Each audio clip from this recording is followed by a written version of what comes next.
Imagine that you're a night foreman. It's 3 o'clock in the morning and you're getting ready to go home. You get to your car, but you realize that you forgot to turn your keys into the front desk. So you park your car and run inside to drop your keys off. You're in and out within 5 minutes. But when you return to your car, you realize that there's a homeless person asleep across your front seat. How would you react?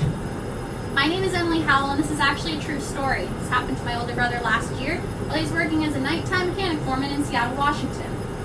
I chose to speak on the issue of homeless in the city of Seattle because I've been a witness to this issue for almost 2 decades.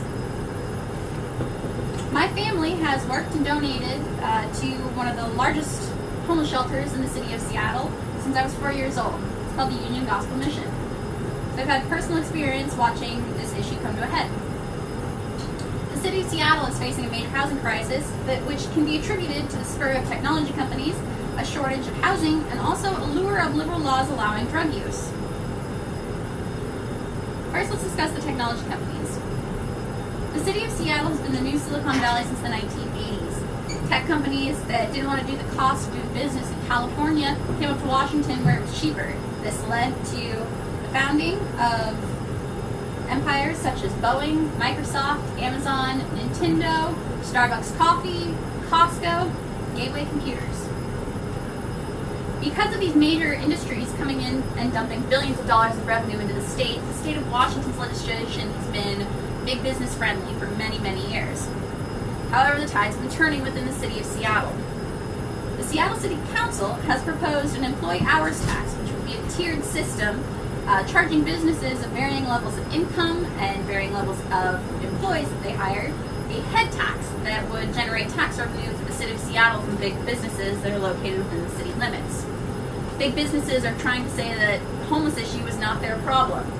In fact, Amazon CEO Jeff Bezos said during the same time that deliberations of the EHT were going on at the city council that he'd prefer to spend his money on space exploration.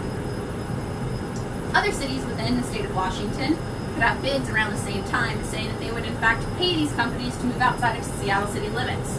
So we can see that as a state, Washington is having conflicting interests with the businesses within the city of Seattle. So we have a moral dilemma, whether or not these big businesses are responsible for contributing to the solution of this homeless crisis that is coming in part from tech companies relocating to the city of Seattle. The city council is trying to come up with ways to hold big business accountable. However, they are risking driving these businesses out of their city limits and out of their jurisdiction. The second thing that we can discuss with our housing issue is physical housing.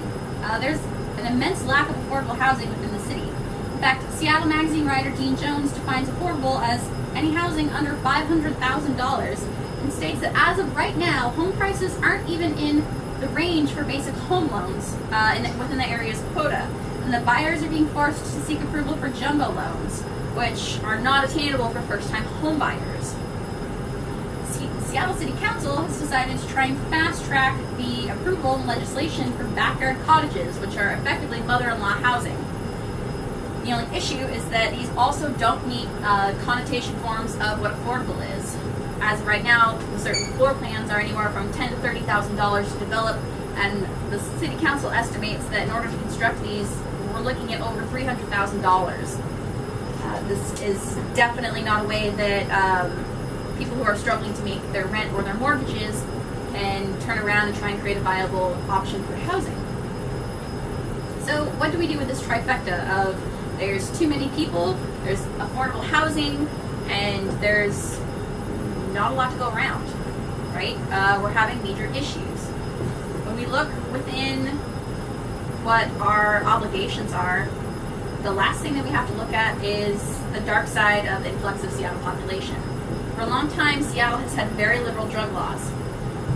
In 2016, then Mayor Ed Murray led the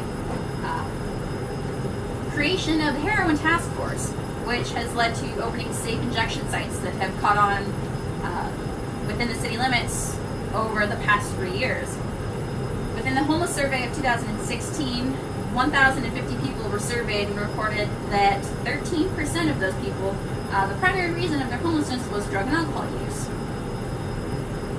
So Seattle is currently floundering, in which Our homeless issue isn't simply homeless, but we also have an uptick of drug use. Residents have taken to social media to document the shocking state of the city, particularly in response to the drug use. In June, a mobile meth lab exploded 2 blocks from the Starbucks corporate headquarters in the industrial area of Seattle, Washington. Residents frequently post pictures of discarded needles around the city, and overall, they're generally upset with how their city has fallen. Seattle is basically considered a war zone right now. Taxpayers are paying the consequences while watching what they're paying exuberant amounts of money for simply not worth it to them. So we have an issue with who's actually paying the price. We've got homeless people that are living on the streets with no relief in sight of the actual issue. We've got residents that are being driven out of the city, and we have big businesses that are fighting back with, are they responsible or not? What is their contribution to the issue? What we're looking at in general is that the city of Seattle has some major reworking to do. They're looking at years of work and billions of taxpayer dollars.